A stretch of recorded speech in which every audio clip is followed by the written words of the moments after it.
Hi, I'm Tim from Elma Wine and Liquor.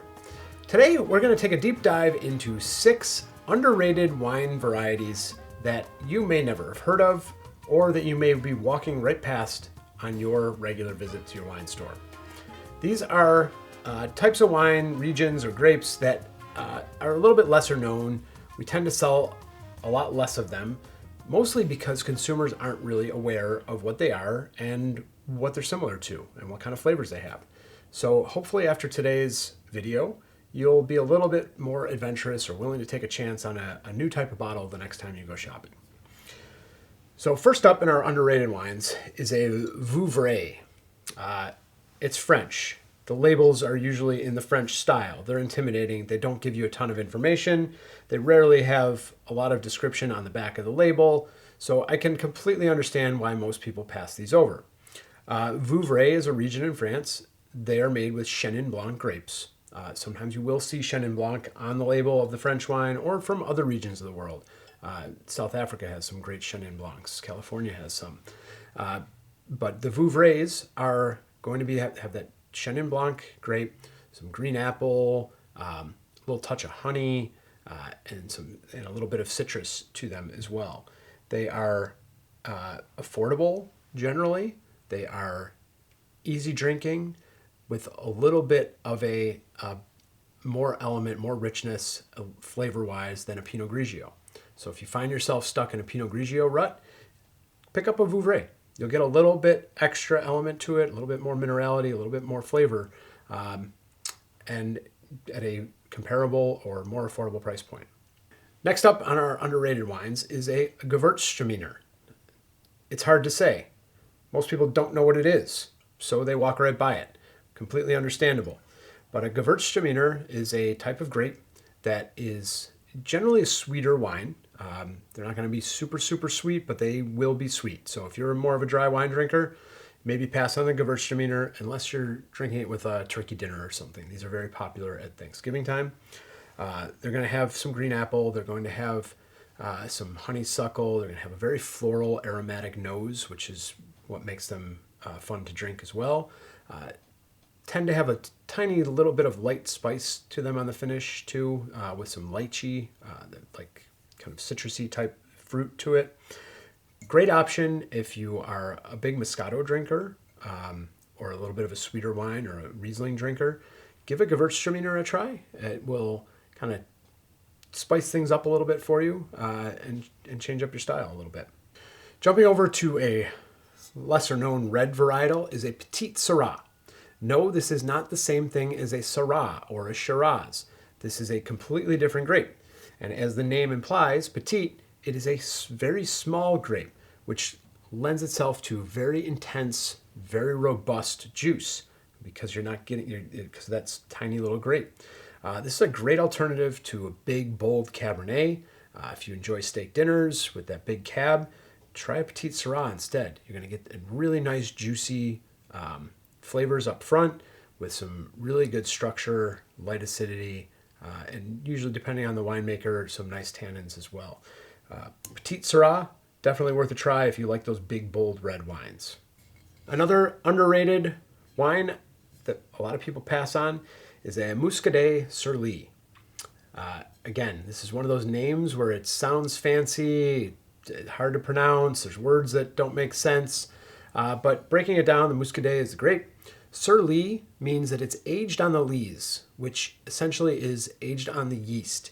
So when they're making wine, they'll either add yeast or sometimes just let the natural yeast inoculate the grape juice and turn the sugars into alcohol. When the yeast has turned all the sugar it can into alcohol, it dies because yeast is a living organism. And then that dead yeast settles to the bottom of the tank.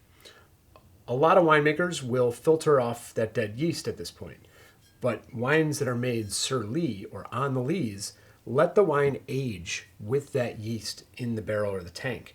And what that yeast does is give it a little bit more of a rich texture, a little bit more of a creamy texture, kind of a fuller bodied wine.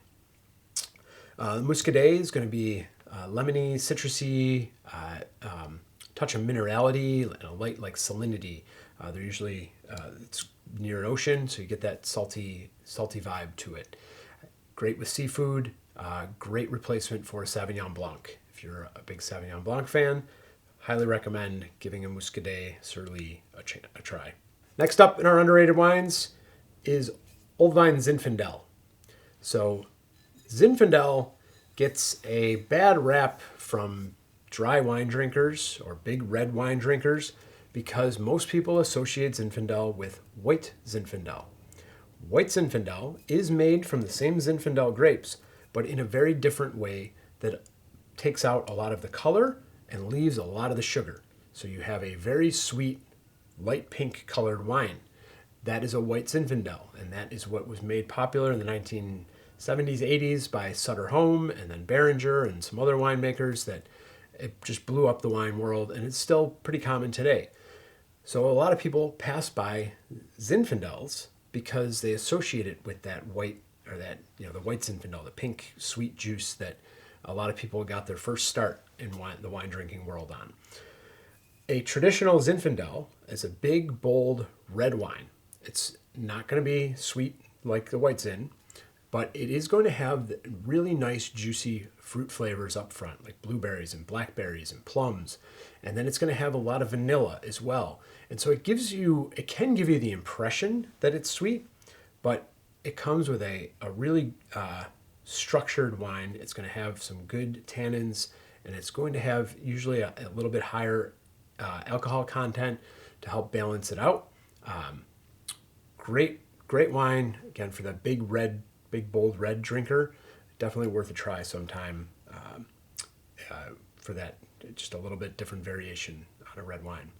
Last up in our underrated wines is our Tempranillo.